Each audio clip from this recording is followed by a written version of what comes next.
हाल ही में संपन्न हुए महाराष्ट्र विधानसभा चुनाव से पहले बहुजन विकास आघाड़ी के 3 विधायक थे, जिसके चलते बहुजन विकास आघाड़ी को पालघर जिले की सर्वाधिक शक्तिशाली क्षेत्रीय राजनीतिक पार्टी के रूप में जाना जाता था।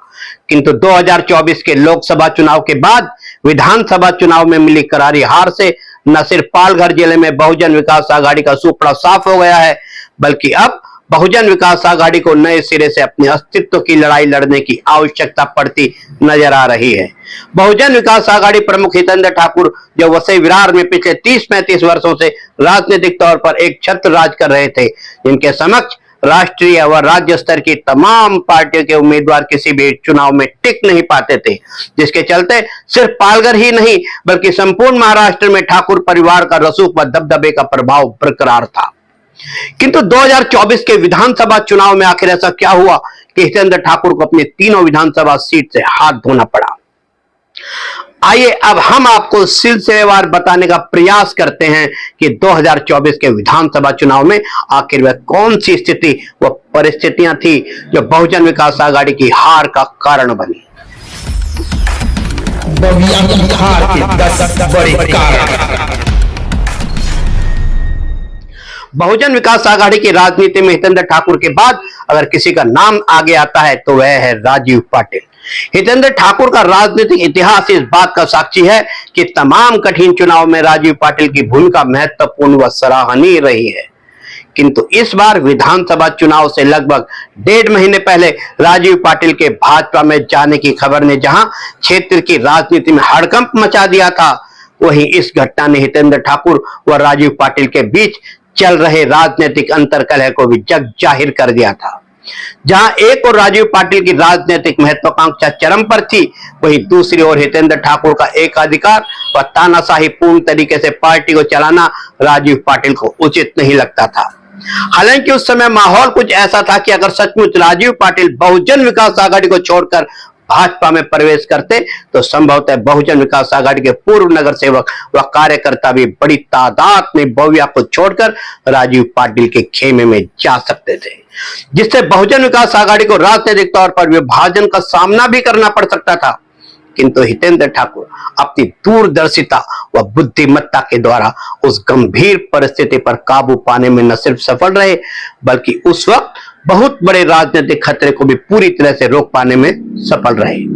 किंतु सब कुछ ठीक हो जाने के बावजूद भी राजीव पाटिल व हितेंद्र ठाकुर के बीच थोड़ी बहुत कड़वाहट बरकरार रही, जिसके कारण इन चुनावों में राजीव पाटिल बविया के पक्ष में प्रचार के लिए तो उतरे, लेकिन वे इतने सक्रिय नजर नहीं आए जितना उनसे उम्मीद की गई थी। और राजीव पाटिल का इस विधानसभा चुनाव में पूर्णतया सक्रिय न होना और राजीव पाटिल के खासम खास लोगों का भी इस चुनाव में अनमने ढंग से काम करने का खामियाजा इस विधानसभा चुनाव में बहुजन विकास आघाड़ी को उठाना पड़ा। 2019 के विधानसभा चुनाव के बाद राजनीतिक समीकरण तेजी से बदले, जहां बहुजन विकास आघाड़ी के ही पंकज देशमुख, सुदेश चौधरी व शेरे रजा अकेडमी के सलीम आर खान और शाहरुख तथा कंचन ठाकुर जैसे बहुजन विकास आघाड़ी के बेहद खासम खास व प्रभावशाली लोगों द्वारा बहुजन विकास आघाड़ी का दामन छोड़कर अन्य राजनीतिक पार्टियों की शरण लेनी शुरू कर दी थी। ये वह लोग थे जो प्रभावशाली थे, ये वह लोग थे जो निष्ठावान थे, यह वह लोग थे जिनके पीछे एक बड़ा वोट बैंक था। और जब इन्होंने बहुजन विकास आघाड़ी को छोड़कर अन्य राजनीतिक पार्टियों की शरण ली, तब इनका वोट बैंक भी इनके पीछे पीछे अन्य राजनीतिक पार्टियों के खेमे में जा पहुंचा। और इन सब परिस्थितियों का खामियाजा बहुजन विकास आघाड़ी को इन विधानसभा चुनाव में उठाना पड़ा। 2015 में जो नगर सेवक व नगर सेविकाएं चुनाव जीतकर आए थे, उनका कार्यकाल 2020 में समाप्त हो गया था। उसके बाद चुनाव न होने के चलते अधिकांशतः पूर्व नगर सेवकों के कार्यालय बंद नजर आए और आम आदमी से उनका संपर्क भी बहुत कम रहा। वही तमाम समस्याओं के चलते लोग परेशान रहे, लेकिन अधिकांशतः जनप्रतिनिधियों की ओर से क्षेत्रवासियों को कोई भी मदद नहीं मिली या बहुत ही कम मिली, जिसके कारण अधिकांशतः क्षेत्रवासी बविया के लोगों से नाराज हो गए। और वर्तमान में जब विधानसभा चुनाव के वक्त बहुजन विकास आघाड़ी से जुड़े कार्यकर्ताओं ने क्षेत्रवासियों से संपर्क किया, लेकिन क्षेत्रवासियों ने तब अधिकतर लोगों ने बहुजन विकास आघाड़ी को इन चुनावों में नकार दिया। और इस तरह बहुजन विकास आघाड़ी के कुछ पूर्व नगर सेवक व नगर सेविकाओं का आम जनता से दूरी बना लेना और जनता का उन राजनीतिक पार्टियों के प्रति आकर्षित होने का खामियाजा इन विधानसभा चुनावों में बहुजन विकास आघाड़ी को उठाना पड़ा।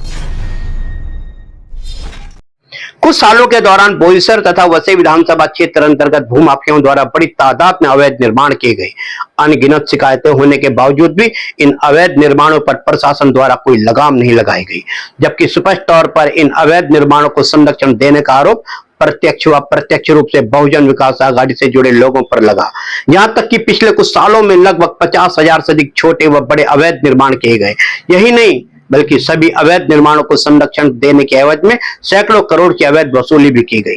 साथ ही सत्ता के संरक्षण में अलग अलग जगह कुल मिलाकर 2 दर्जन से अधिक अवैध इंडस्ट्रीज के ऐसे हब बना दिए गए, जहां पर बहुजन विकास आघाड़ी से जुड़े लोगों द्वारा खुलकर संरक्षण देते हुए नियम कायदों की धज्जियां उड़ाई गई। मामला सिर्फ यहीं तक होता तो गनीमत था। इन तमाम अवैध निर्माणों को अंजाम देने से पहले पर्यावरण का सत्यानाश करते हुए न जाने कितने पहाड़ी टीलों व पहाड़ों का खात्मा किया गया। हजारों हरे भरे पेड़ों को काट डाला गया, प्राकृतिक नालों का रुख बदल दिया गया। यही नहीं बल्कि सत्ता के संरक्षण में प्रशासन के नाक के नीचे विस्तृत क्षेत्र में फैली मैंग्रोव को भी कत्ल कर दिया गया। हालांकि बोईसर व वसई विधानसभा क्षेत्र में सिर्फ अवैध निर्माण ही नहीं हुए बल्कि अवैध निर्माणों को अंजाम देते हुए कई हादसे भी हुए। कुछ रसूखदार लोगों ने तो सरकारी व आरक्षित भूखंडों पर भी अवैध निर्माण कर डाले, जबकि यहां तो कई जगह आदिवासी व वन विभाग की जमीनों पर कब्जा करना भी बड़ी आम बात मानी जाने लगी। और इन सारी अव्यवस्थाओं के मद्देनजर पिछले कुछ सालों के दौरान कई प्रकार के आपराधिक मामले भी सामने आए। वहीं इन सारी तमाम अव्यवस्थाओं पर बहुजन विकास आघाड़ी के शीर्ष नेतृत्व द्वारा कोई भी रोक लगाने की कोशिश नहीं की गई, जिसके चलते आम जनता द्वारा तमाम अव्यवस्थाओं का जिम्मेदार बहुजन विकास आघाड़ी को माना जाने लगा, जिसके चलते इन विधानसभा चुनाव में बहुजन विकास आघाड़ी को खामियाजा उठाना पड़ा। 2024 के विधानसभा चुनाव में आरएसएस की भूमिका बड़ी महत्वपूर्ण रही। जहां इन चुनाव में बहुजन विकास आघाड़ी अपने धुआंधार प्रचार से लोगों के बीच पहुंच रही थी, वहीं संघ से जुड़े हजारों निष्ठावान कार्यकर्ता मौन रहकर बिना किसी शोर शराबा किए चुपचाप लोगों से मुलाकात करके उन्हें महायुति के उम्मीदवार को वोट देने के लिए समझाते नजर आ रहे थे। आरएसएस से जुड़े तमाम लोगों की रणनीति अलग थी, कार्यशैली अलग थी, लोगों से मिलने जुलने व काम करने का तौर तरीका अलग था। और यही कारण था कि आरएसएस से जुड़े तमाम कार्यकर्ता अपने मंसूबों को अंजाम दे पा रहे थे। और वैसे भी क्षेत्र में वर्षों से कार्यरत आरएसएस के कार्यकर्ताओं ने विभिन्न प्रकार की विपरीत परिस्थितियों में भी अपनी विश्वसनीयता को सदैव बरकरार रखा था। और उसी सब के चलते संघ से जुड़े तमाम कार्यकर्ताओं ने इस बार जनता के बीच पहुंचकर महायुति के उम्मीदवार के पक्ष में माहौल बनाने में अपनी वर्षों पुरानी विश्वसनीयता का इस्तेमाल किया था। और अंततः आरएसएस के तमाम कार्यकर्ता अपनी मंशा को पूरी करने में सफल रहे, जिसका खामियाजा इन चुनावों में बहुजन विकास आघाड़ी को उठाना पड़ा। मुख्यमंत्री एकनाथ शिंदे के द्वारा हाल ही में लागू की गई लाड़की बहन योजना का प्रभाव इस चुनाव में बड़ा ही सकारात्मक रहा। बीते रक्षाबंधन व दिवाली के अवसर पर महाराष्ट्र की तमाम महिलाओं के खाते में एकाएक पैसे के पहुंचने से जहां महिलाओं को अपार खुशी का अनुभव हुआ, वहीं महिलाओं ने खुलकर अपना समर्थन व सहयोग इस चुनाव में महायुति के उम्मीदवारों को दिया, जिसके चलते संपूर्ण महाराष्ट्र में महायुति के उम्मीदवारों को बम्पर जीत हासिल हुई। और इसी स्थिति में बोईसर, वसई व नालासोपारा विधानसभा क्षेत्र में रही, जिसके चलते तमाम महिलाएं महायुति के उम्मीदवार के पक्ष में खड़ी नजर आई। वहीं बहुजन विकास आघाड़ी के पास मुख्यमंत्री की लाड़की बहन योजना का कोई भी तोड़ नहीं था, जिसका खामियाजा बहुजन विकास आघाड़ी को इन तीनों सीटों से हाथ धोकर उठाना पड़ा। इन चुनावों में एक छोटे से व प्रभावशाली शब्द का इस्तेमाल जमकर किया गया, और वह छोटा सा व प्रभावशाली शब्द था परिवर्तन।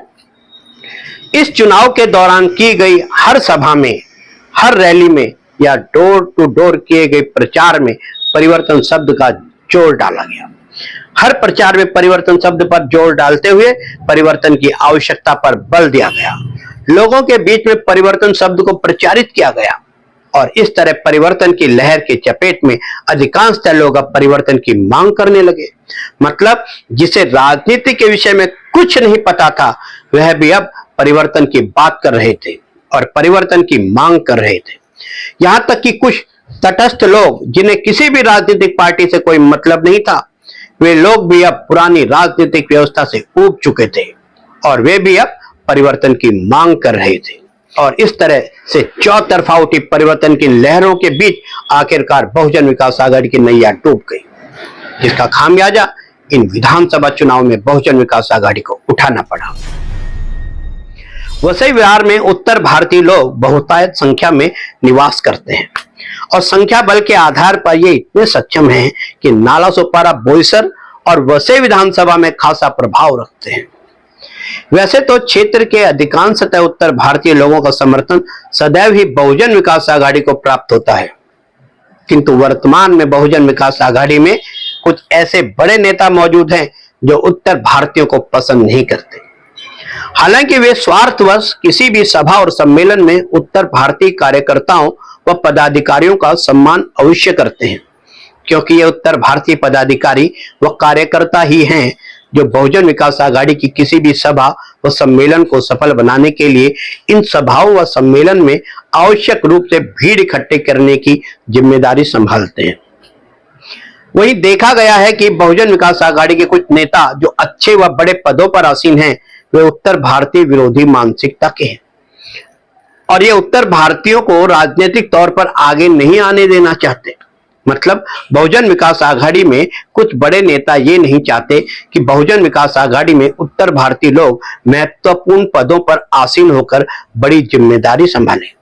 और संभवतः इसी सब के चलते उत्तर भारतीय निष्ठावान कार्यकर्ताओं का लगातार कुछ समय से बहुजन विकास आघाड़ी से मोह भंग होता जा रहा है।